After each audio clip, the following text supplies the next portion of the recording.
Hello दोस्तों, I hope आप लोग अच्छे होंगे और अपनी तैयारी अच्छे से कर रहे होंगे। साथियों, हम लोग घटनासार अर्धवार्षिकी करंट अफेयर को कवर कर रहे थे और यह इस क्रम का अगला पार्ट है। इस वीडियो में हम लोग चर्चित स्थल हो गए या फिर ऐसे जो विभिन्न ऑपरेशंस अभियान हुए हैं, नवीन नियुक्तियां हुई हैं, आयोग समितियां वगैरह, इन सबको इस वीडियो में कवर किया जाएगा। जो भी इस अर्धवार्षिकी 6 महीने के अंतर्गत नए डेवलपमेंट हुए हैं, उन सबको जो है हम इस वीडियो में कवर करेंगे। तो आप लोग मेरे साथ बने रहिए और इस वीडियो को एंजॉय करिए। और यदि कोई कन्फ्यूजन हो, कोई डाउट हो, तो कमेंट बॉक्स में आप कमेंट कर सकते हैं और पूछ सकते हैं। इसका पीडीएफ टेलीग्राम चैनल पे अपलोड कर दिया जाएगा। जिन्हें भी ज़रूरत हो वो लोग जा कर के इसे डाउनलोड कर सकते हैं, जिसका लिंक मैं डिस्क्रिप्शन बॉक्स में प्रोवाइड करा दूँगा।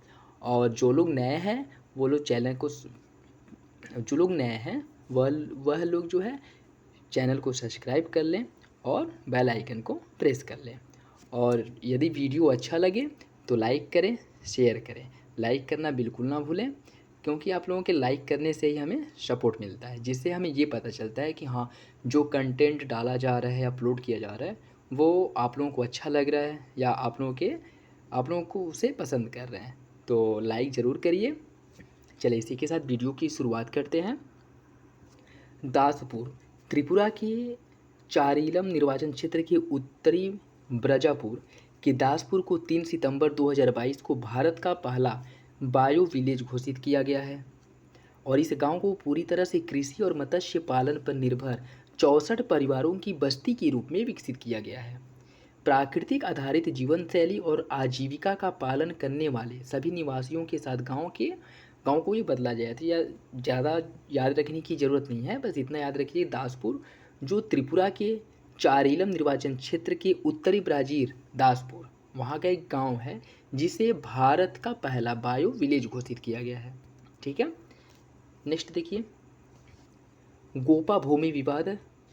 यह लद्दाख के बौद्ध बाहुल लेह और मुस्लिम बाहुल कारगिल जिले के बीच 5 दशकों से तनाव का कारण रहा था, जहां गोपा भूमि विवाद दोनों समुदायों की सहमति के बाद सुलझा लिया गया है। और आपको बता दें कि 1969 में एक सरकारी आदेश द्वारा लद्दाख बुद्धिस्ट एसोसिएशन को आवंटित जमीन पर अब सर्वसम्मति से गोपा का निर्माण किया जा सकेगा। ठीक है, तो याद रखिए कि गोपा भूमि जो विवाद है वह लद्दाख से रिलेटेड है। किसके मध्य?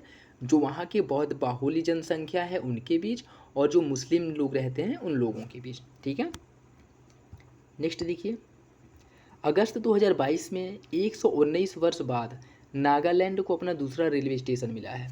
नागालैंड में बनने वाला है दूसरा रेलवे स्टेशन है और यह बना कब है? 119 वर्ष बाद बना है। 1903 में दीमापुर के रूप में पहला रेलवे स्टेशन का उद्घाटन किया गया था और 2022 में राज्य के दूसरे स्टेशन के रूप में सोखूबी रेलवे स्टेशन का उद्घाटन किया गया, इसे चालू किया गया है। ठीक है, नेक्स्ट देखिए, हाल ही में ग्वालियर रेलवे स्टेशन को उच्च गुणवत्ता वाला पौष्टिक भोजन उपलब्ध कराने के लिए FSSAI ने इसे 5 स्टार की रेटिंग दी है। ठीक है, तो याद रखिएगा कि अभी हाल ही में FSSAI द्वारा किस स्टेशन को 5 स्टार की रेटिंग दी गई है, तो मध्य प्रदेश के ग्वालियर रेलवे स्टेशन को यह जो रेटिंग दी है वह दी गई है। ठीक है, और ये भी पूछ सकते हैं कि यह किसके अंतर्गत दिया गया है, तो यह ईट राइट इंडिया अभियान के अंतर्गत यह दिया गया है।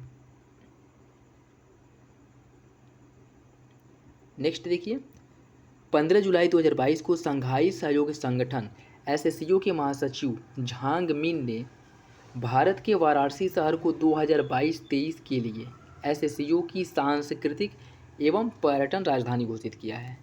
ठीक है, वाराणसी को SCO का सांस्कृतिक एवं पर्यटन राजधानी घोषित किया गया है 2022-23 के लिए। नेक्स्ट, केरल के कोझिकोड में HDFC बैंक ने 18 अगस्त 2022 को अपनी पहली महिला शाखा का संचालन प्रारंभ किया है। कहाँ? केरल के कोझिकोड में। नेक्स्ट, ओडिशा के सिमलीपाल राष्ट्रीय उद्यान एवं बाघ अभयारण्य में हाल ही में दुर्लभ काले बाघ देखे गए हैं, जिन्हें मेलेनिस्टिक बाघ भी कहा जाता है। ये याद रखिएगा। ठीक है, ये पूछ सकता है कि काले बाघ जो है किस राष्ट्रीय उद्यान में देखे गए हैं, तो ओडिशा के सिमलीपाल राष्ट्रीय उद्यान में यह देखा गया है। मध्य प्रदेश सरकार ने जुलाई 2022 में पेंच टाइगर रिजर्व के निकटवर्ती क्षेत्र को मिलाकर एक नए कर्माझीरी अभयारण्य का गठन किया है। और इस अभयारण्य में सिवनी जिले के 1410.420 हेक्टेयर क्षेत्र शामिल है और इसी के साथ यह राज्य का 24वां अभयारण्य बन गया है। उत्तर प्रदेश में मैनपुरी जिले में गणेशपुर नाम से एक गांव में खेत के एक टीले को समतल करने के दौरान चल रही खुदाई में बड़ी मात्रा में तांबे के शस्त्र मिले हैं। कब इसकी खुदाई हुई थी? जून 2022 में। और तांबे के इन शस्त्रों में तलवार, भाले, त्रिशूल आदि शामिल हैं। और यह जो है प्रारंभिक जो है इनका जो प्रारंभिक आकलन ही है, ऐसा माना जा रहा है कि यह 400 वर्ष पुराने हैं, जिनका पुरातत्व विभाग ने अपने कब्जे में ले लिया है और इस पर शोध किया जा रहा है। दीमा हसाओ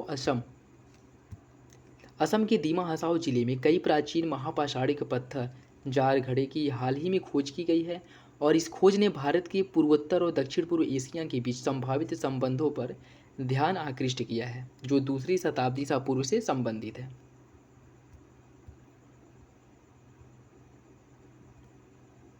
नेक्स्ट देखिए,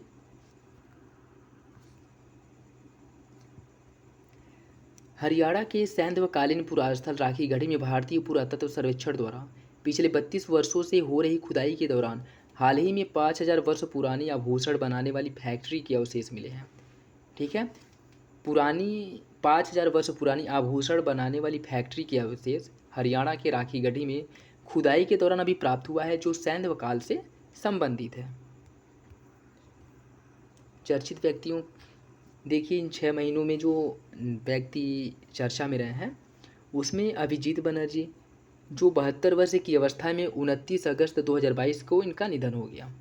2004 से 14 तक योजना आयोग के सदस्य रहे थे और यह ग्रामीण अर्थव्यवस्था पर देश के अग्रणी विशेषज्ञों में से एक थे। आशीष धवन, कंजर्वेशन फाउंडेशन के संस्थापक और सीईओ, यह भारतीय परोपकारी आशीष धवन को bill and Melinda Gates foundation ने अगस्त 2022 में अपने बोर्ड ऑफ ट्रस्टीज में शामिल किया है। आशीष अशोक विश्वविद्यालय और सेंट्रल स्क्वायर फाउंडेशन के अध्यक्ष भी रहे हैं। Next, man of the hole, Brazil के वर्षावन में 26 वर्ष तक अकेले रहने वाले अपने जनजातीय कबीले का आखिरी व्यक्ति की हाल ही में मौत हो गई, जिन्हें मैन ऑफ द होल के नाम से जाना जाता था। ठीक है, और यह कहाँ रहते थे? ब्राज़ील के जो अमेजन वर्षावन है वहाँ पे यह रहते थे पिछले 26 वर्षों से।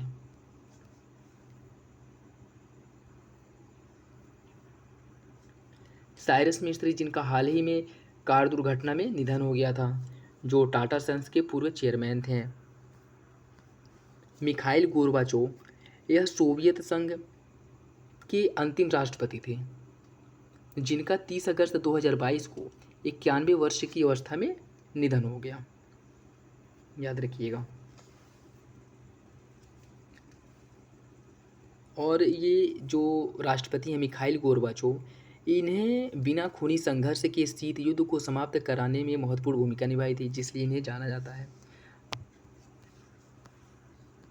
स्वामी स्वरूपानंद सरस्वती, ज्योतिर्मठ एवं द्वारका शारदा पीठाधीश्वर जगतगुरु शंकराचार्य स्वामी स्वरूपानंद सरस्वती 11 सितंबर 2022 को ब्रह्मलीन हो गए। मध्य प्रदेश के नरसिंहपुर स्थित परमहंसी गंगा आश्रम में उन्होंने अंतिम सांस ली थी और यह 99 वर्ष की अवस्था में इनकी मृत्यु हुई है।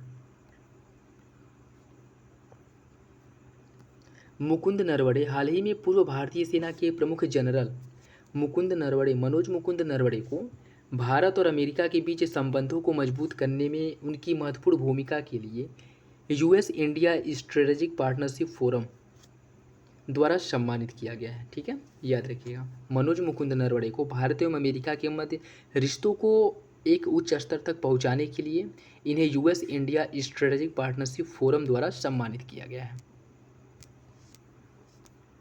देवसहायम पिल्लई, यह 18वीं सदी में ईसाई धर्म अपनाने वाले हिंदू थे, जिन्हें 300 वर्ष बाद 15 मई 2022 को वेटिकन के पोप फ्रांसिस द्वारा संत की उपाधि दी गई है। ये भी काफ़ी चर्चा में थे उस टाइम, तो याद रखिएगा, ये क्वेश्चन जो है बन सकता है। प्रियंका मोहिते यह महाराष्ट्र की हैं, जो मई 2022 में माउंट कंचनजंगा पर चढ़ने वाली 8000 मीटर से ऊपर की 5 चोटियों पर सफल चढ़ाई करने वाली पहली भारतीय महिला बन गई हैं। और उन्होंने माउंट अन्नपूर्णा पे, जिसकी ऊंचाई 8091 मीटर है, इस पर भी चढ़ाई की है, जो दुनिया की 10वीं सबसे ऊंची चोटी है। ठीक है, तो ये भी याद रखिएगा, यह कहाँ से संबंधित है और किस चोटी पे चढ़ाई की थी, याद रखिएगा। पंडित शिव कुमार शर्मा, यह संतूर को दुनिया भर में पहचान दिलाने वाले संगीतकार, और शिव कुमार शर्मा का, जिनका मुंबई में 10 मई 2022 को दिल का दौरा पड़ने से 84 वर्ष की अवस्था में निधन हो गया था। और 1956 में इन्होंने पहली बार फिल्म झनक झनक पायल बाजी के लिए संगीत दिया था।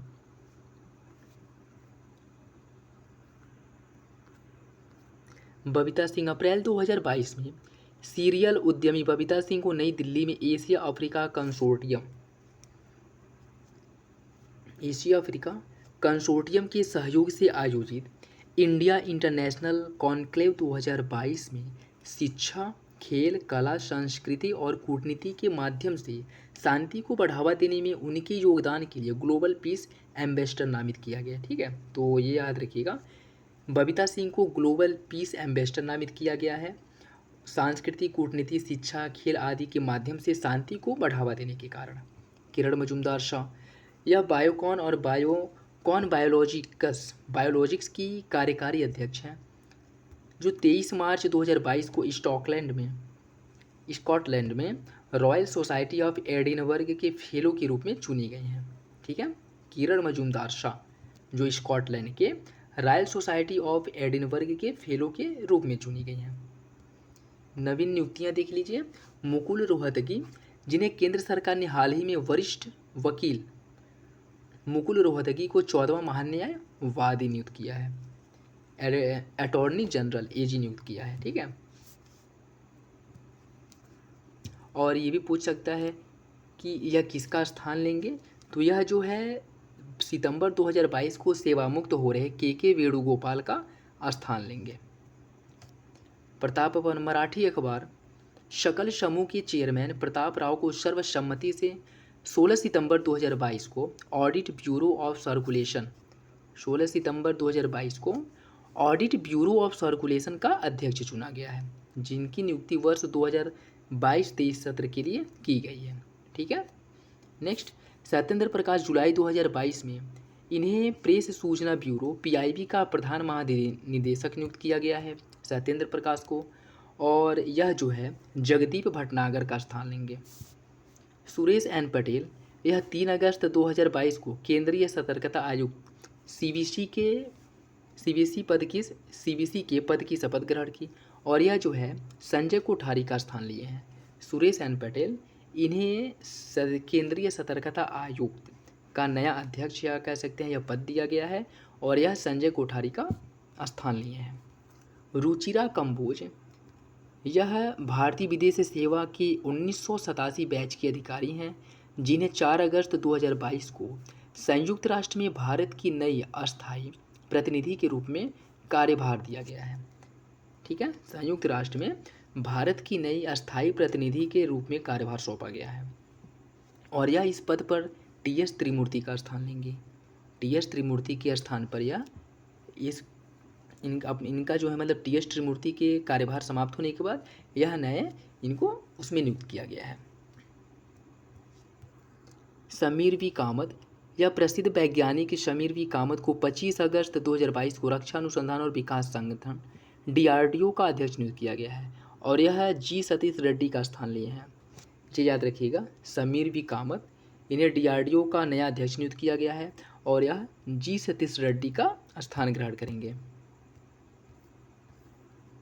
रंजीत रथ, 2 अगस्त 2022 को इन्हें ऑयल इंडिया लिमिटेड के चेयरमैन का पदभार ग्रहण किया है, और यह पेशे से एक भूवैज्ञानिक हैं, और यह जो है सुशील चंद्र मिश्रा का स्थान ग्रहण किए हैं। रविंदर टक्कर, यह वोडाफोन आइडिया के निदेशक मंडल ने कंपनी के प्रबंध निदेशक और मुख्य कार्यकारी अधिकारी रविंदर टक्कर को कंपनी का नया अध्यक्ष नियुक्त किया है और इन्होंने हिमांशु कपालिया का स्थान लिया है।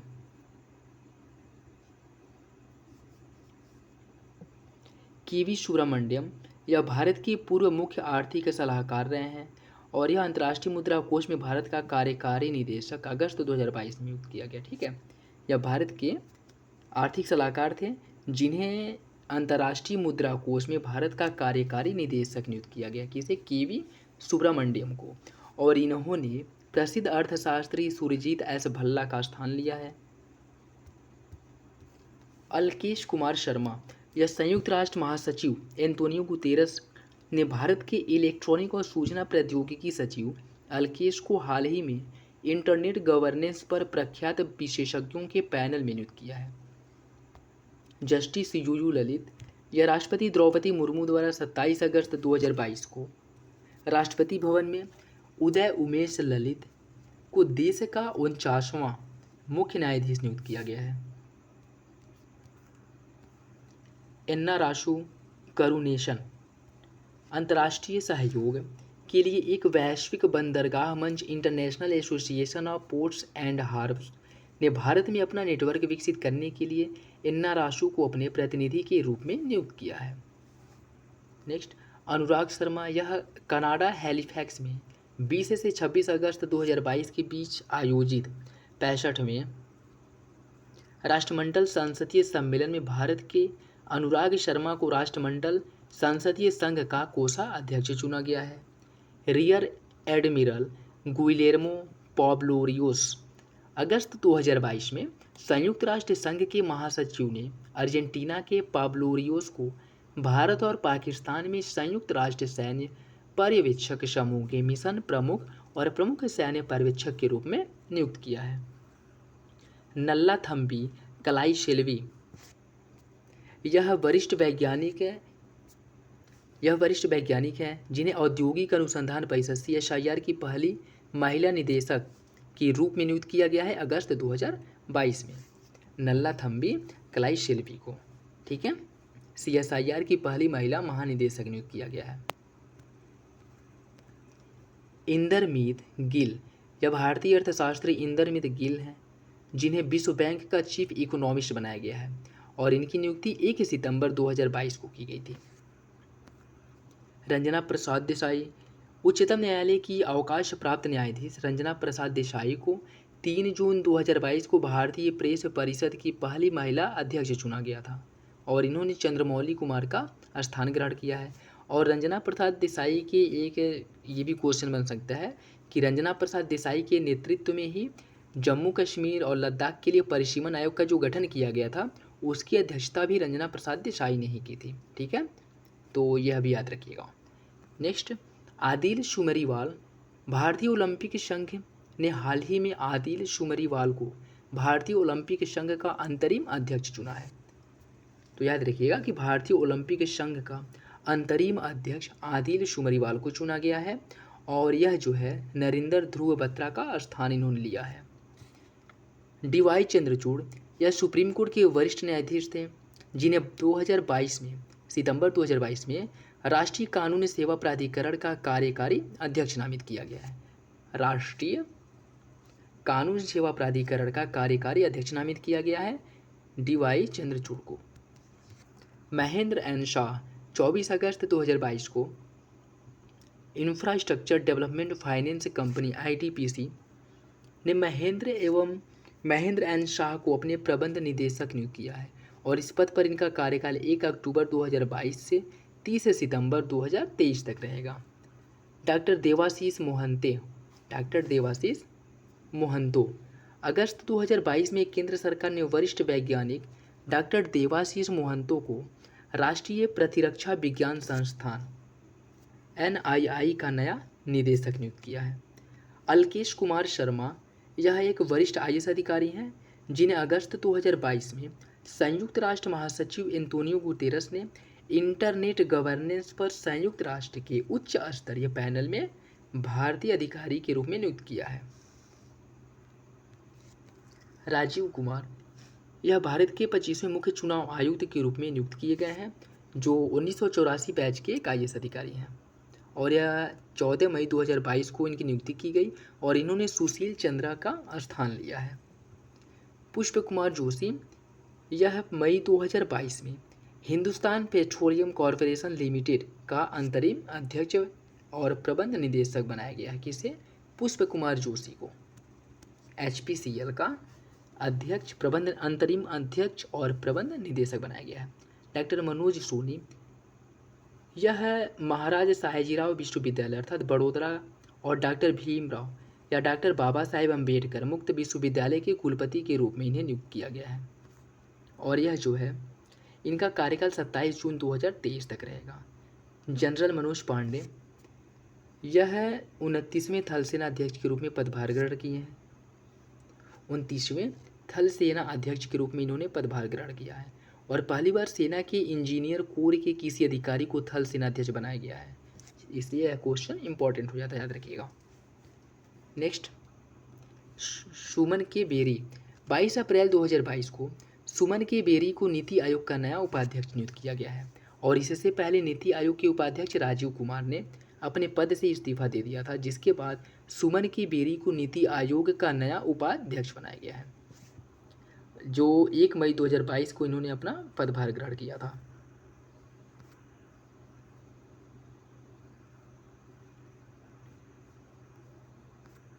AK सूद यह भारत सरकार के अप्रैल और 2022 में AK सूद को प्रधान वैज्ञानिक सलाहकार PS से नियुक्त किया गया है। किसका? भारत सरकार का। ठीक है, याद रखिएगा। अब नेक्स्ट देखिए ऑपरेशन अभियान।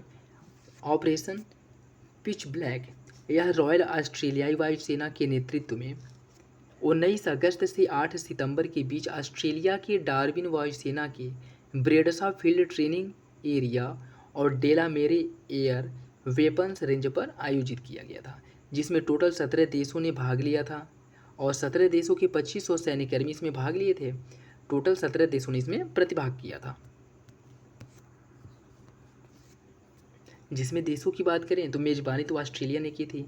इसके अलावा Bharat, Germany, France, UAE, Malaysia, America, New Zealand, Indonesia, Singapore, Japan, south Korea, UK, Philippines, Thailand, Canada और नीदरलैंड ने इसमें हिस्सा लिया था। अल-नजाह फोर्थ यह भारत और ओमान की सेनाओं के बीच 18 अगस्त 2022 से 13 अगस्त 2022 तक राजस्थान के पोखरण के महाजन फील्ड फायरिंग रेंज में इसका आयोजन किया गया था।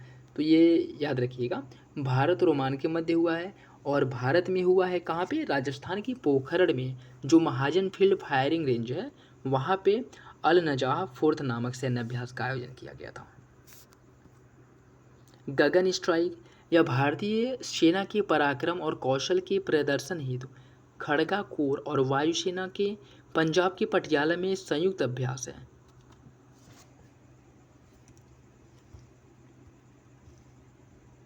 नेक्स्ट देखिए एक्स-विन-वैक्स 2022 यह भारत और वियतनाम के बीच द्विपक्षीय सैन्य अभ्यास है, जिसका आयोजन भारतीय सेना की पश्चिमी कमांड चंडी मंदिर हरियाणा में किया गया था 1 से 20 अगस्त के मध्य।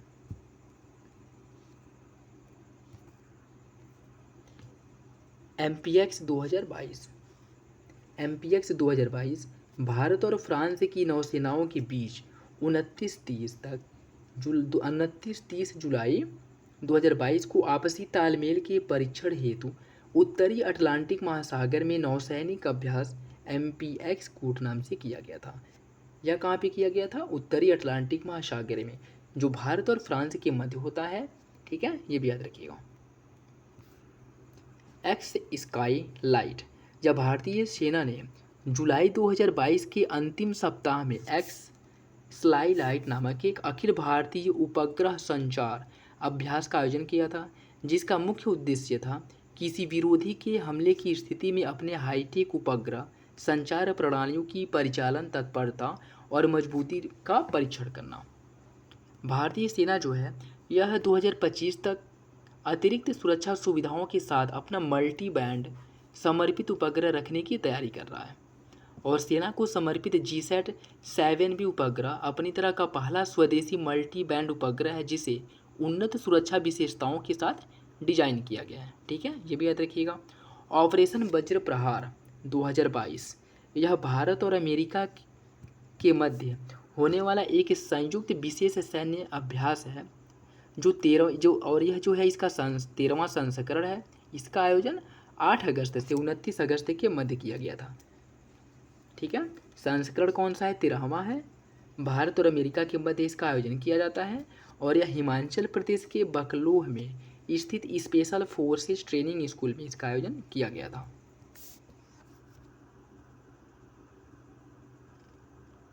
नेक्स्ट देखिए, उदार शक्ति यह भारतीय वायुसेना और रॉयल मलेशियाई वायुसेना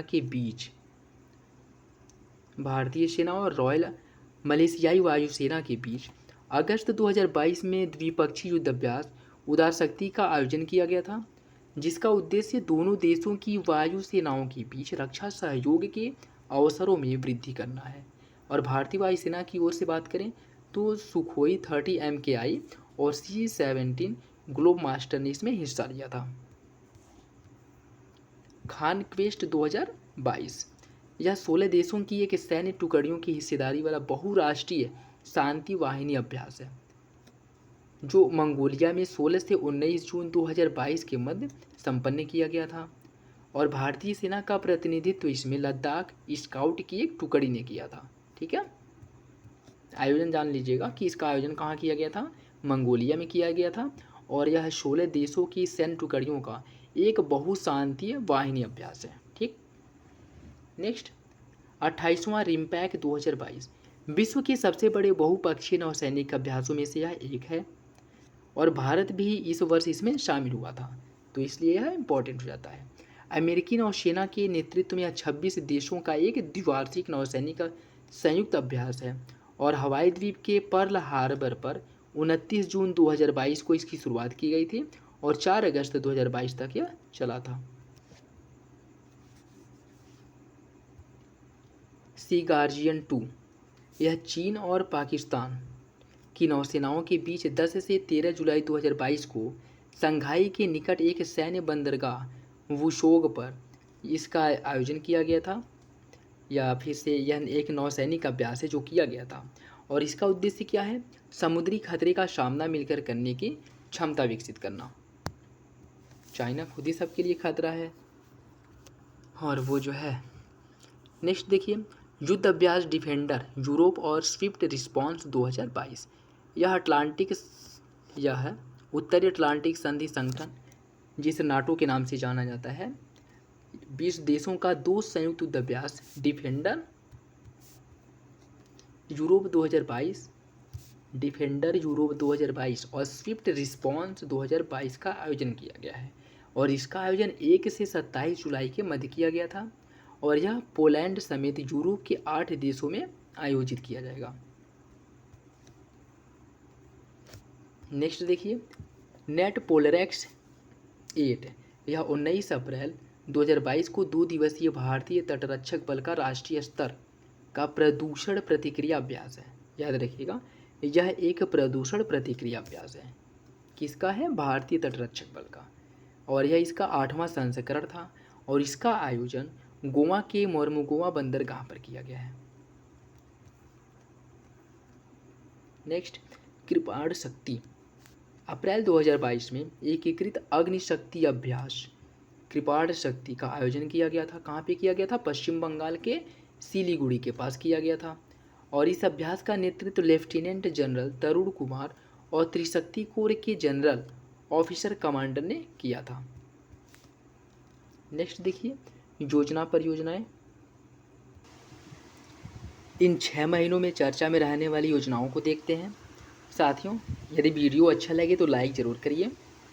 मिशन वात्सल्य यह महिला और बाल विकास मंत्रालय बच्चों के कल्याण और पुनर्वास के लिए 2009-10 से केंद्र प्रायोजित एक योजना है जिसका पहले का नाम क्या था?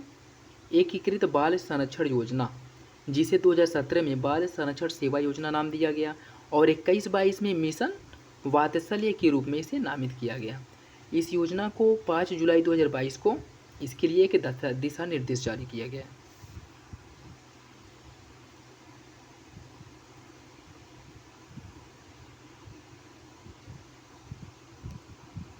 ठीक है। इस योजना के तहत प्रत्येक क्षेत्र में बच्चों के विकास के लिए सहायता प्रदान किया जाएगा, जिसका उद्देश्य उनके लिए ऐसे संवेदनशील, समर्थनकारी और समकालिक इको व्यवस्था स्थापित करना है जिसमें उनका पूर्ण विकास हो सके। और इसके साथ ही केंद्र सरकार राज्यों और केंद्र शासित प्रदेशों को किशोर न्याय कानून 2015 के अनुरूप सुविधाएं उपलब्ध कराने तथा सतत विकास लक्ष्यों को प्राप्त करने में मदद करती है।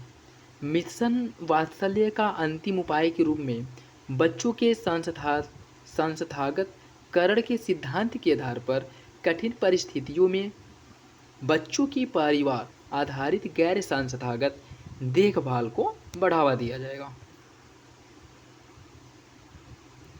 इसके फंडिंग की बात करें तो इसकी जो फंडिंग है वह केंद्रीय मंत्रालय के साथ समझौता किया, जिसके तहत 60 और 40 के अनुपात में फंड का शेयरिंग पैटर्न होगा, जिसमें राज्य केंद्र सरकारों के प्रशासन के साथ साझेदारी में केंद्र प्रायोजित योजना के रूप में लागू किया जाएगा। ठीक है।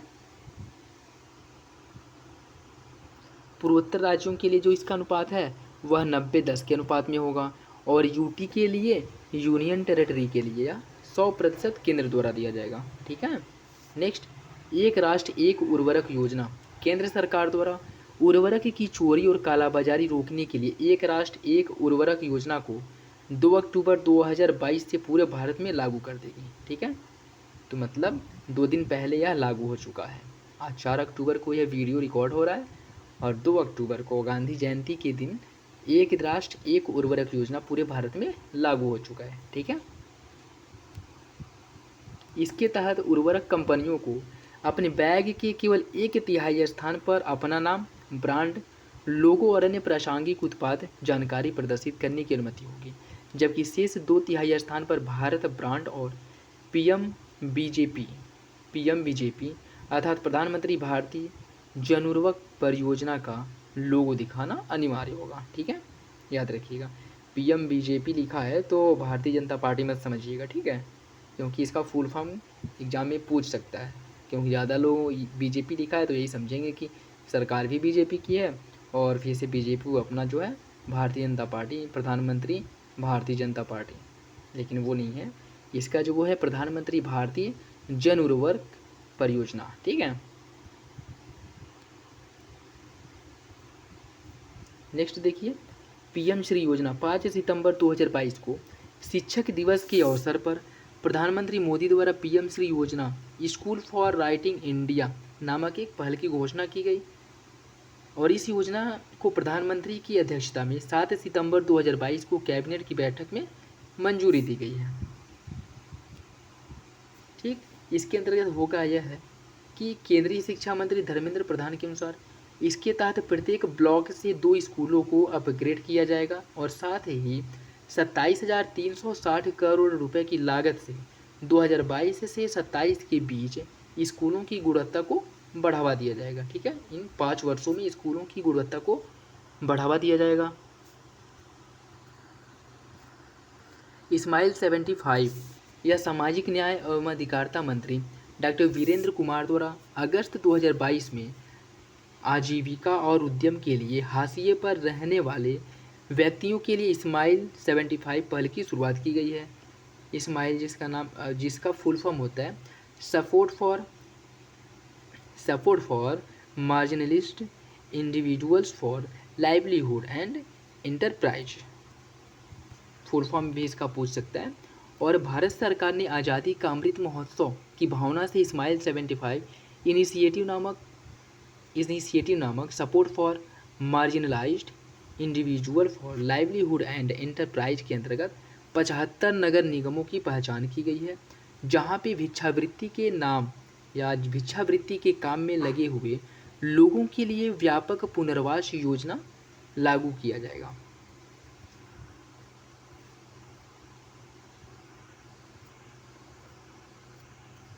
और ये भी पूछ सकता है कि इसके लिए बजट में 2025 से लेकर के 26 तक इसके लिए बजट में कुल 100 करोड़ रुपए का प्रावधान किया गया है। निपुण परियोजना 20 जून 2022 को केंद्रीय आवास एवं शहरी कार्य मंत्री हरदीप सिंह पुरी ने निर्माण श्रमिकों के कौशल प्रशिक्षण के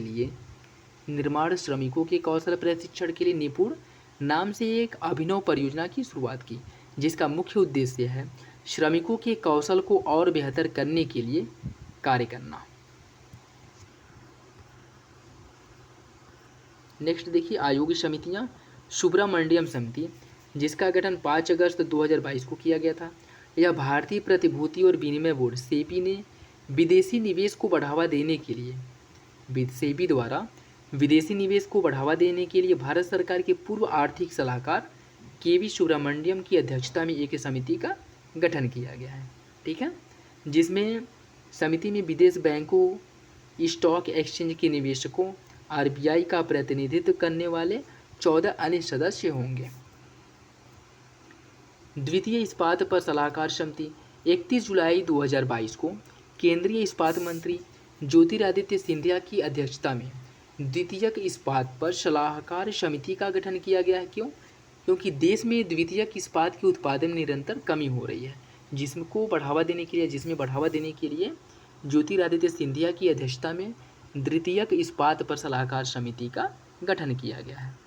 ये पूछ सकता है कि द्वितीयक उत्पाद क्या है, तो यह एक महत्वपूर्ण हिस्सा है किसका, इस्पात उद्योग का, जिसका प्रयोग किया जाता है कोल्ड रोल्ड उत्पादों में, पाइप, स्टेनलेस स्टील बनाने में, गैल्वेनाइज्ड और रंग लेपित स्टील में इसका प्रयोग किया जाता है। एमएसपी को अधिक प्रभावी बनाने के लिए समिति का गठन किया गया है। 18 जुलाई 2022 को पूर्व कृषि सचिव संजय अग्रवाल की अध्यक्षता में एक समिति का गठन किया गया है। इस समिति में सदस्यों की संख्या 26 है, जिसमें केंद्र और राज्य सरकारों के प्रतिनिधि, किसान, कृषि वैज्ञानिक और कृषि अर्थशास्त्री शामिल हैं।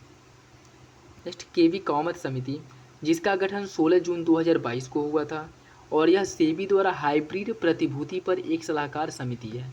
ठीक है, जिसका गठन किया गया है केवी कामत की अध्यक्षता में।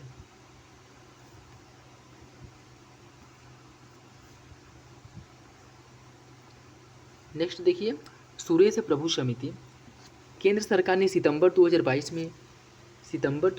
में राष्ट्रीय सहयोग नीति का मसौदा तैयार करने के लिए पूर्व केंद्रीय मंत्री सुरेश प्रभु की अध्यक्षता में एक राष्ट्रीय समिति का गठन किया है और इस समिति में देश के विभिन्न हिस्सों से 47 सदस्य शामिल होंगे। नई राष्ट्रीय सहयोग नीति प्रधानमंत्री मोदी की जो सहकार से समृद्धि विजन है, इसको साकार करने के लिए इस समिति का गठन किया गया है। मरम्मत के अधिकार पर पैनल का गठन।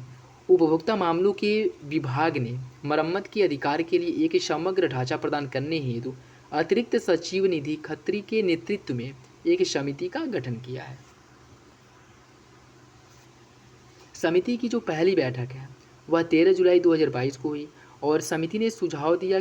इसके सुझाव पर ही राइट टू रिपेयर कानून के तहत कंपनी ग्राहक के पुराने सामान को रिपेयर करने से मना नहीं कर सकती। इस कानून के आने के बाद कंपनियों को किसी सामान के लिए पार्ट्स के साथ साथ पुराने पार्ट्स भी रखने होंगे। ठीक है, तो याद रखिएगा यार।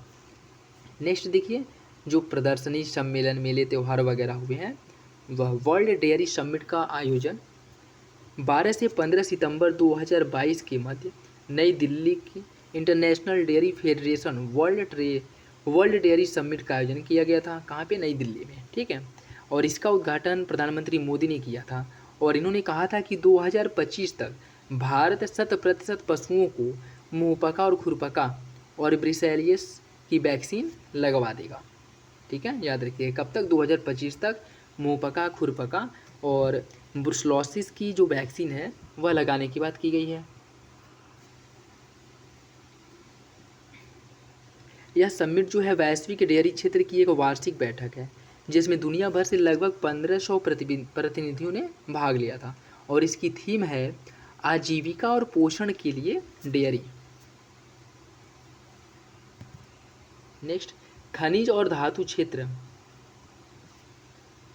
देखिए भारत जो है इससे पूर्व 1974 में अंतर्राष्ट्रीय डेयरी कांग्रेस की मेजबानी की थी, ठीक है। इससे पहले 1974 में की थी और अभी इस साल की है। तो यह क्वेश्चन इंपॉर्टेंट हो जाता है, याद रखिएगा। खनिज और धातु क्षेत्र में संसाधन दक्षता और सर्कुलर इकोनॉमी पर अंतर्राष्ट्रीय सम्मेलन 2022 25 से 27 अगस्त 2022 के मध्य नई दिल्ली के प्रगति मैदान में खनिज और धातु क्षेत्र में संसाधन दक्षता और सर्कुलर इकोनॉमी पर अंतर्राष्ट्रीय सम्मेलन का आयोजन किया गया। कहाँ पे किया गया था? नई दिल्ली के प्रगति मैदान में। और इसका मुख्य विषय क्या है? Resource efficiency and circular economy in mineral and metal sectors, ठीक। नेक्स्ट देखिए स्टॉकहोम +50 सम्मेलन 2022 2 से 3 जून 2022 को स्टॉकहोम 50 का आयोजन स्वीडन की राजधानी स्टॉकहोम में की गई और यह मानव पर्यावरण पर 1972 के संयुक्त राष्ट्र सम्मेलन के 50 साल पूरे होने के उपलक्ष्य में इसका आयोजन किया गया, ठीक है। और इसका विषय जो है, इसका विषय है सभी की समृद्धि के लिए एक स्वास्थ्य ग्रह, हमारी जिम्मेदारी हमारा अवसर, ठीक है, ये भी याद रखिएगा। और ये देख लीजिए कि 5 जून 16 जून 1972 के मध्य स्वीडन की राजधानी स्टॉकहोम में आयोजन किया गया था मानव पर्यावरण पर एक संयुक्त सम्मेलन का। नेक्स्ट एससीओ के रक्षा मंत्रियों की वार्षिक बैठक 2022 24 अगस्त 2022 को संघाई सहयोगी संगठन अर्थात एससीओ सदस्य देशों के जो रक्षा मंत्री हैं इनकी वार्षिक बैठक का आयोजन उज्बेकिस्तान के ताशकंद में किया गया था। इसका और एससीओ का 2022 में जो सम्मेलन है वह भी उज्बेकिस्तान के ताशकंद में किया गया था। और 2023 में आप बताया कि एससीओ सम्मेलन जो है 2023 में इसका आयोजन कहाँ किया जाएगा? पिछले वीडियो में इसे कवर किया गया है, तो आप लोगों को पता होना चाहिए, ठीक है। कमेंट बॉक्स में बताइएगा। नेक्स्ट देखिए पहला होम्योपैथी अंतर्राष्ट्रीय स्वास्थ्य शिखर सम्मेलन 2022 29 अगस्त 2022 को world health summit for pride of homeopathy का जो पहला संस्करण है वह दुबई में आयोजित किया गया है, जिसका उद्देश्य है होम्योपैथी चिकित्सा दवाओं और प्रथाओं की इस होम्योपैथी की प्रणाली को शिक्षित करना और इसे बढ़ावा देना। नेक्स्ट देखिए इसका थीम है जलवायु परिवर्तन और ग्लोबल वार्मिंग के कारण होने वाली बीमारियां। नेक्स्ट पहला केंद्र राज्य विज्ञान सम्मेलन 2022 साइंस सिटी अहमदाबाद गुजरात में 10 से 11 सितंबर 2022 को पहला केंद्र राज्य विज्ञान सम्मेलन का आयोजन किया गया और जिसका उद्घाटन जो है प्रधानमंत्री द्वारा वर्चुअल माध्यम से किया गया था। नेक्स्ट देखिए हरित पोत रिसाइकलिंग और वाहन स्क्रैपिंग पर अंतर्राष्ट्रीय सम्मेलन 2022 और यह इस अंतर्राष्ट्रीय सम्मेलन 12 सितंबर 2022 को गुजरात के गांधीनगर में किया गया था। नेक्स्ट देखिए विश्व कार्य शिखर सम्मेलन 2022 10 जून 2022 को ILO इंटरनेशनल लेबर ऑर्गेनाइजेशन द्वारा जिनेवा में विश्व कार्य शिखर सम्मेलन 2022 का आयोजन किया गया था, जिसकी थीम है कई वैश्विक संकटों से निपटना, मानव केंद्रित पुनर्प्राप्ति और लचीलापन को बढ़ाना। नेक्स्ट देखिए बायो एशिया 2023 24 से 26 फरवरी 2023 के बीच बायो एशिया के 20वें संस्करण का आयोजन हैदराबाद तेलंगाना में किया गया था। यह मध्य एशिया का सबसे बड़ा जैव प्रौद्योगिकी एवं जीव विज्ञान का एक मंच है। इसका मुख्य विषय क्या है? Advancing for one shaping the next generation human aged health care. Next देखिए अंतर्राष्ट्रीय साहित्य महोत्सव आज़ादी के अमृत महोत्सव के कार्यक्रम के तहत संस्कृति मंत्रालय, साहित्य अकादमी तथा भाषा एवं संस्कृति विभाग के तत्वावधान में अंतर्राष्ट्रीय साहित्य उत्सव का आयोजन शिमला में किया गया था 16 से 18 जून 2022 के मध्य, ठीक है। तो याद रखिएगा कि अंतर्राष्ट्रीय साहित्य उत्सव का आयोजन शिमला में किया गया था।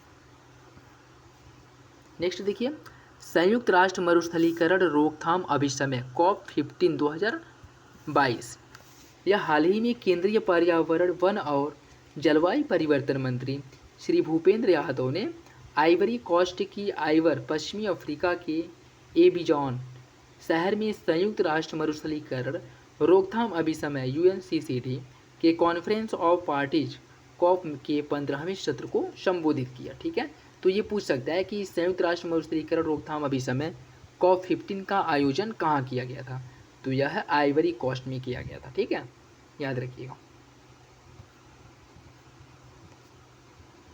इसका आयोजन जो है 9 मई से 20 मई 2022 के मध्य किया गया था और इसकी थीम है COP15 की land life legacy for security to prosperity. ठीक है, land life legacy from security to prosperity. यह अभिसमय जो है वह ग्लोबल लैंड आउटलुक के दूसरे संस्करण के निष्कर्षों पर आधारित और भूमि क्षरण, जलवायु परिवर्तन व जैव विविधता के नुकसान की परस्पर जुड़ी चुनौतियों के लिए एक ठोस प्रतिक्रिया प्रदान करता है। COP15 का आयोजन जो है, COP15 का आयोजन नई दिल्ली में हुआ था 2 सितंबर से 1 सितंबर 2019 तक इसका आयोजन किया गया था। ठीक है, 2 अगस्त है ये, 2 अगस्त से 1 सितंबर तक इसका आयोजन किया गया था और 2019 तक किया था और भारत मौजूदा समय में भी इसका अध्यक्ष है। ठीक है, याद रखिएगा। 48वें अखिल भारतीय पुलिस कांग्रेस गृह मंत्री अमित शाह द्वारा 22 अप्रैल 2022 को भोपाल, मध्य प्रदेश के भोपाल में 2 दिवसीय 48वें अखिल भारतीय पुलिस कांग्रेस का उद्घाटन किया गया। ठीक है, ये याद रखिएगा। और भोपाल में नेशनल फॉरेंसिक साइंस यूनिवर्सिटी बनाने की घोषणा भी की गई है। नेक्स्ट, जीतो कनेक्ट वैश्विक शिखर सम्मेलन। जैन अंतर्राष्ट्रीय व्यापार संगठन ने जीतो कनेक्ट वैश्विक शिखर सम्मेलन का आयोजन 6 से 8 मई तक पुणे में किया था।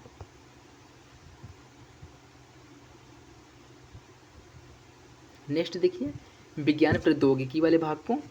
3D मुद्रित रॉकेट इंजन का पहला पेटेंट भारतीय प्रौद्योगिकी संस्थान मद्रास में बनाए गए startup Agnikul Cosmos private limited ने 3D प्रिंटिंग प्रौद्योगिकी का प्रयोग करते हुए 3D प्रिंटेड रॉकेट इंजन के डिजाइन और विनिर्माण के लिए केंद्र सरकार से हाल ही में पेटेंट प्राप्त किया है। नेक्स्ट, भारत का पहला 3D प्रिंटेड कॉर्निया। भारत के पहले 3D प्रिंटेड कॉर्निया, कृत्रिम कॉर्निया का विकास हैदराबाद के शोधकर्ताओं द्वारा किया गया था। यह याद रखिएगा कि भारत का पहला 3D प्रिंटेड कॉर्निया का जो विकास है हैदराबाद के शोधकर्ताओं द्वारा किया गया है। ठीक है। नेक्स्ट, रोशनी। हाल ही में चेन्नई स्थित राष्ट्रीय महासागर प्रौद्योगिकी संस्थान द्वारा एक लॉलटेन विकसित किया गया है जो भारत की पहली खारे पानी से जलने वाली लॉलटेन है जिसे रोशनी नाम दिया गया है। ये क्वेश्चन बहुत ही इंपॉर्टेंट है, कई परीक्षाओं में पूछ चुका है। ठीक है। नेक्स्ट देखिए, दुनिया की पहली उड़ने वाली बाइक। जापान द्वारा दुनिया की पहली उड़ने वाली बाइक विकसित की गई है। 15 सितंबर 2022 को अमेरिका में एक ऑटो शो में इसका विमोचन किया गया था, मतलब इसे जो है लोगों के सामने ला करके इसको पब्लिश किया गया था। ठीक है। नेक्स्ट देखिए, corona variant Omicron BA first पर प्रभावी वैक्सीन को मंजूरी। 15 अगस्त 2022 को ब्रिटेन ने corona variant Omicron BA first पर प्रभावपूर्ण वैक्सीन बिवालेट को मंजूरी प्रदान करने वाला पहला देश बन गया। ठीक है। BA Omicron variant BA first पर कोरोना वैक्सीन, इसको जो है पूर्ण वैक्सीनेशन करने के लिए बिवावेंट को मंजूरी देने वाला पहला देश बन गया है। कौन? ब्रिटेन। नेक्स्ट देखिए, फ्यूल फ्लिप एनर्जी ने विकसित किया है भारत का पहला एयर गैस मिक्सर। नेक्स्ट देखिए, भारत का अपनी तरह का पहला ब्रेन हेल्थ क्लिनिक। कर्नाटक के स्वास्थ्य मंत्री के सुधाकर ने भारत में अपनी तरह के पहले ब्रेन हेल्थ क्लिनिक का उद्घाटन बेंगलुरु कर्नाटक में किया। नेक्स्ट देखिए, अंतरिक्ष प्रौद्योगिकी वाले भाग को। इसरो द्वारा आईएडी तकनीक का सफल परीक्षण 3 सितंबर 2022 को भारतीय अंतरिक्ष अनुसंधान संगठन ने इन्फ्लेटेबल एरोडायनामिक डिसलेरेटर तकनीक का सफलतापूर्वक परीक्षण किया गया है।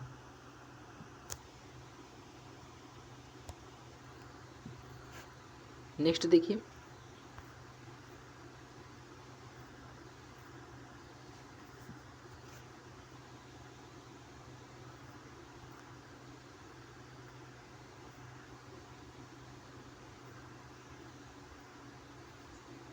चीन ने चंद्रमा पर चेंज साइट वाई नामक खनिज की खोज की है। चीन के वैज्ञानिकों ने चंद्रमा पर एक नए खनिज की खोज की है। अमेरिका और सोवियत संघ के बाद चीन दुनिया का तीसरा ऐसा देश है जिसने यह सफलता प्राप्त की है। इसके पहले कौन कौन प्राप्त कर चुके हैं? अमेरिका और सोवियत संघ अर्थात रसिया। चीन परमाणु ऊर्जा प्राधिकरण के उपाध्यक्ष डोंग बाओतोंग ने 9 सितंबर 2022 को बताया कि नए खनिज का नाम चेंज साइट वाई रखा गया है। नेक्स्ट देखिए, रूस द्वारा ईरान के खयाम उपग्रह का सफल परीक्षण किया गया। ये पूछ सकता है कि खयाम उपग्रह किस देश का है? यह ईरान का जो है उपग्रह है जिसे रूस द्वारा प्रक्षेपित किया गया है और इसके द्वारा रूस ने दक्षिण कजाकिस्तान में स्थित बाइकोनूर से इसका 9 अगस्त 2022 को प्रक्षेपण किया था।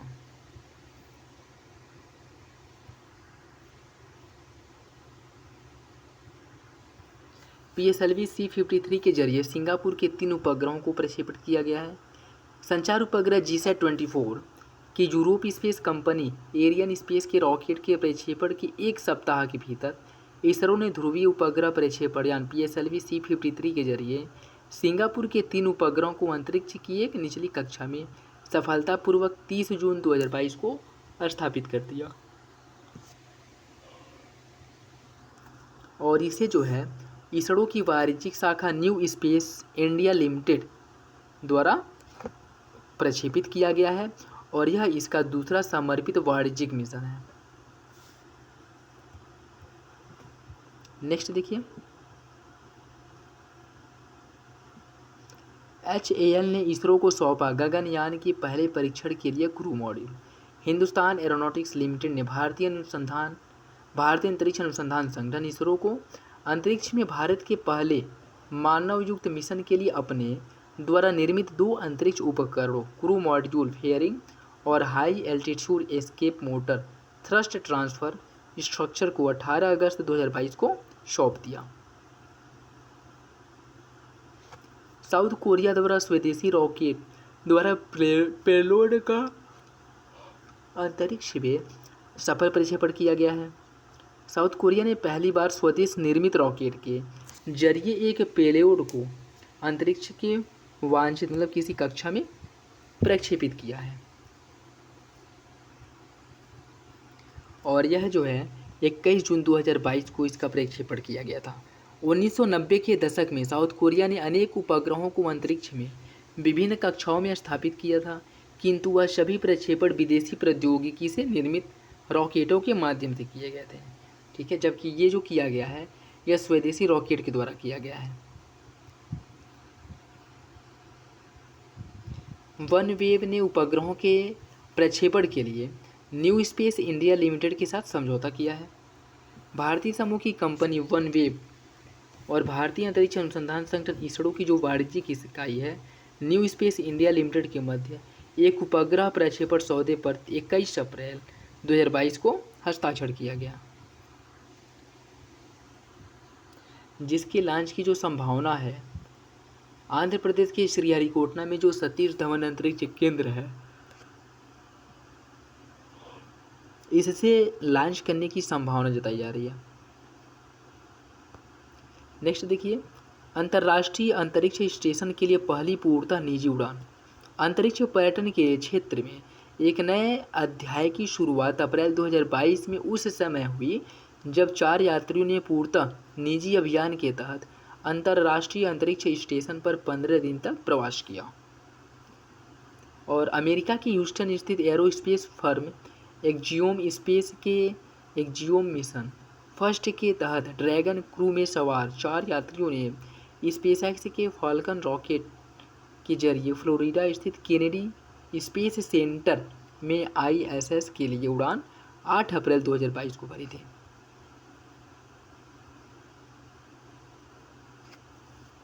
इसमें उड़ान भरने वाले में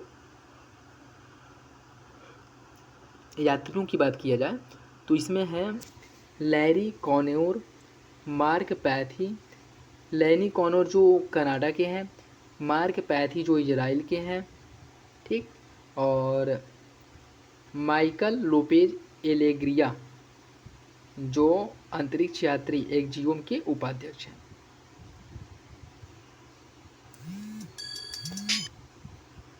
नेक्स्ट देखिए रक्षा प्रतिरक्षा वाले क्षेत्र को। कैबिनेट ने LCA Tejas mark 2 multi role fighter jet विकसित करने की परियोजना को मंजूरी दे दी है। प्रधानमंत्री नरेंद्र मोदी के नेतृत्व वाली सुरक्षा पर कैबिनेट समिति ने LCA Tejas mark 2 multi role fighter jet विकसित करने की परियोजना को 2 सितंबर 2022 को मंजूरी दे दी है और इसके लिए 10,000 करोड़ रुपये से अधिक से लागत के साथ जो इसे पूरा किया जाएगा। नेक्स्ट, युद्धपोत तारांगिरी का जलावतरण। भारतीय नौसेना ने परियोजना 17A के तहत बने तीसरे स्टील्थ युद्धपोत रत्नागिरी को 11 सितंबर 2022 को मुंबई में जलावतरित कर दिया और इसका निर्माण जो है मझगांव डॉक शिप बिल्डर द्वारा किया गया है।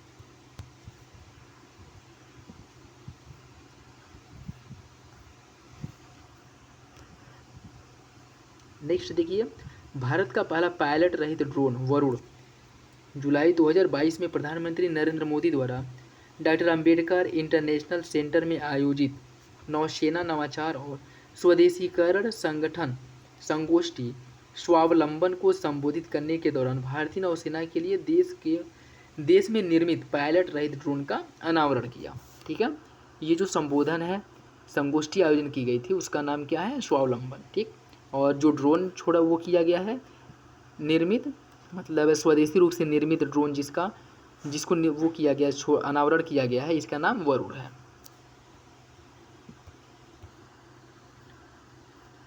नेक्स्ट देखिए DRDO और नेवी द्वारा VLSR-SAM मिसाइल का सफल परीक्षण किया गया है 23 अगस्त 2022 को उड़ीसा के तट पर एकीकृत परीक्षण रेंज चांदीपुर से vertical launch short range surface to air missile का सफलतापूर्वक परीक्षण किया गया है। नेक्स्ट, AGM-88 हॉर्म मिसाइल। संयुक्त राज्य अमेरिका ने यूक्रेन को AGM-88 हॉर्म नामक मिसाइल की आपूर्ति की है जिसे यूक्रेनी वायुसेना के कुछ लड़ाकू विमानों से दागा जा सकता है। नेक्स्ट देखिए मध्यम रेंज की अग्नि 4th मिसाइल का परीक्षण किया गया है। भारत के रक्षा अनुसंधान विकास संगठन DRDO ने सेना की सामरिक बल कमान के निरीक्षण में इंटरमीडिएट रेंज की बैलिस्टिक मिसाइल अग्नि 4 का एक सफल परीक्षण ओडिशा के चांदीपुर तट अर्थात APJ अब्दुल कलाम द्वीप से 6 जून 2022 को किया गया। इसकी जो मारक क्षमता है या जो रेंज है वह 4000 किलोमीटर है। नेक्स्ट, पृथ्वी 2 मिसाइल का रात्रिकालीन परीक्षण।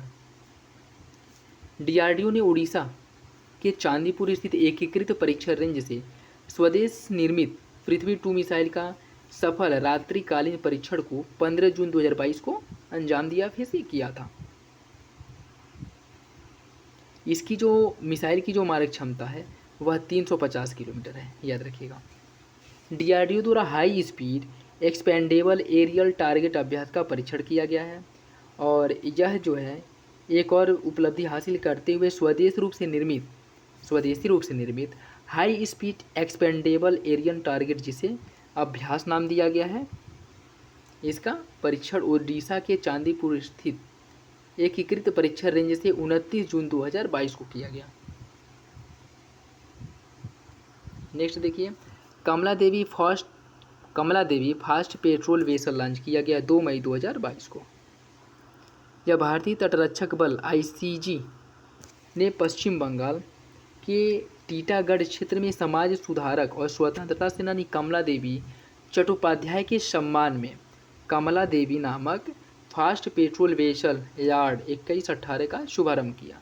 किसके द्वारा किया गया? भारतीय तटरक्षक बल द्वारा। नेक्स्ट देखिए, ब्रह्मोस मिसाइल के पोतरोधी संस्करण का सफल परीक्षण किया गया है और यह भारतीय नौसेना द्वारा अंडमान निकोबार कमान ने, भारतीय नौसेना के जो अंडमान निकोबार कमान है, इसने सुपरसोनिक क्रूज मिसाइल ब्रह्मोस के पोतरोधी संस्करण का संयुक्त रूप से 27 अप्रैल 2022 को परीक्षण किया।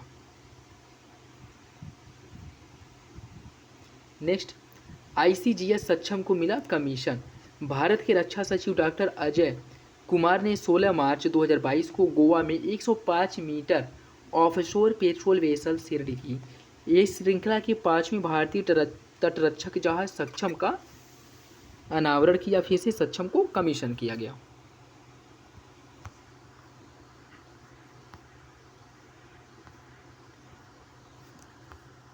जो नवीनतम पुस्तकें हैं इसको देखते हैं।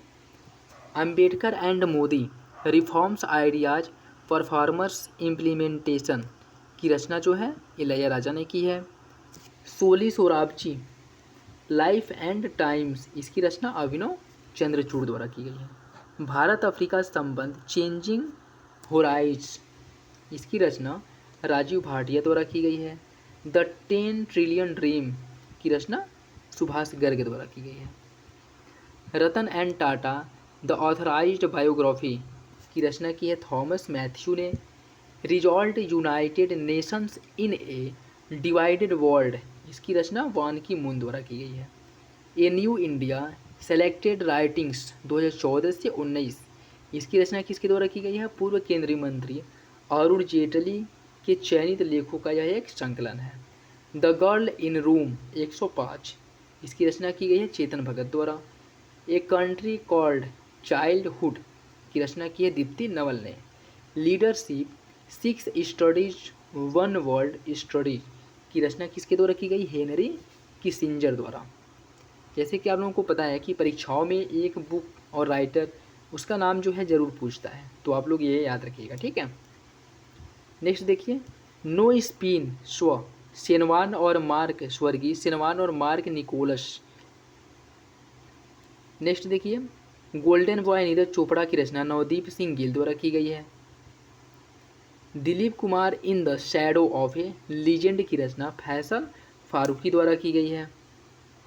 Free fall my experience with living की रचना जो है क्लासिकल डांसर मल्लिका सारा भाई द्वारा की गई है।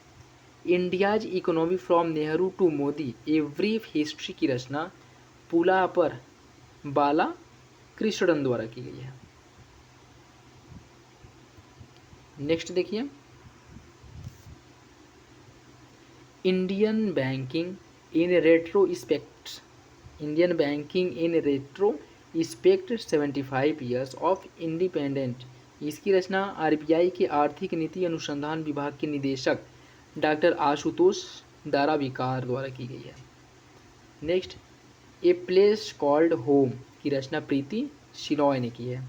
स्टेट ऑफ टेरर की रचना हिलेरी रोधम क्लिंटन और लुइस पैनी द्वारा की गई है। Next, Sanjeev Kumar the actor we all loved, इसकी रचना की गई है रीता रामामूर्ति गुप्ता और उदय जरीवाला द्वारा। The hero of tiger hill autobiography of a Paramvir, यह किसकी आत्मकथा है? सूबेदार मेजर योगेंद्र सिंह यादव की। रजनी के मंत्र life lessons from India's most loved superstar, इसकी रचना पीसी बाला सुब्रमण्यम द्वारा की गई है। Will power the inside story of the incredible turn around in Indian women hockey इसकी रचना पूर्व भारतीय महिला हॉकी कोच सोजर्ड मारिन द्वारा की गई है। Not just a night watchman my innings in the BCCI, इसकी रचना पूर्व नियंत्रणक और महालेखा परीक्षक विनोद राय द्वारा की गई। यह इंपॉर्टेंट है। Chinese spies from chairman Mao to Xi Jinping, इसकी रचना फ्रांसीसी पत्रकार रोजर फॉलीगेट और नताशा लेहरा द्वारा की गई है। ममता बियॉन्ड 2021 की रचना जयंत घोषाल ने की है। रिस्ट एस्योर्ड एन ऑटोबायोग्राफी की रचना गुडप्पा रंगनाथ विश्वनाथ और कौशिक ने की थी। The monk who transformed Uttar Pradesh, how Yogi Adityanath changed UP वाला भाई या abuse to a badge of honour, इसकी रचना की है शांतनु गुप्ता ने। Blue book a writer's journal की रचना अमिताभ कुमार द्वारा की गई है। Soli Sorabjee life and times की रचना किसने की है? अभिनव चंद्रचूड़ ने। ये 2 बार दे दिया है, एक बार हम लोग ऊपर पढ़े हैं। लीडर पॉलिटिशियंस सिटीजन्स, इसकी रचना रशीद किदवई ने की है। द पीपुल्स लीडर की रचना विवेकानंद झा ने की, ये भी इम्पोर्टेंट है। The struggle for police reforms in India, इसकी रचना की है पूर्व IPS प्रकाश सिंह द्वारा। Indomitable a working women's notes on life work and leadership की रचना की है SBI की पूर्व अध्यक्ष अरुंधति भट्टाचार्य ने। यह वीडियो समाप्त हुआ। आई होप आप लोगों को वीडियो पसंद आया होगा। यदि कोई कन्फ्यूजन हो, डाउट हो, तो आप कमेंट बॉक्स में कमेंट करके पूछ सकते हैं। इसका PDF साथियों मैं टेलीग्राम चैनल पे अपलोड कर दूंगा, वहाँ से आप लोग डाउनलोड कर लीजिएगा, जिसे भी PDF की ज़रूरत होगी। ठीक है, और वीडियो यदि अच्छा लगा हो तो लाइक करना ना भूलें, और नए हैं तो चैनल को सब्सक्राइब कर लें और बेल आइकन को प्रेस कर लें। चलिए मिलते हैं इस वीडियो के अगले पार्ट में, जिसमें हम लोग नवीनतम जो भी 6 महीनों में नए डेवलपमेंट हुए हैं या फिर से जो भी योजनाएं परियोजनाएं, इसके अगले वाले पार्ट में जो है हम लोग उसे कवर करेंगे। ठीक है, तब तक के लिए धन्यवाद। मिलते हैं अगली वीडियो में। जय हिंद।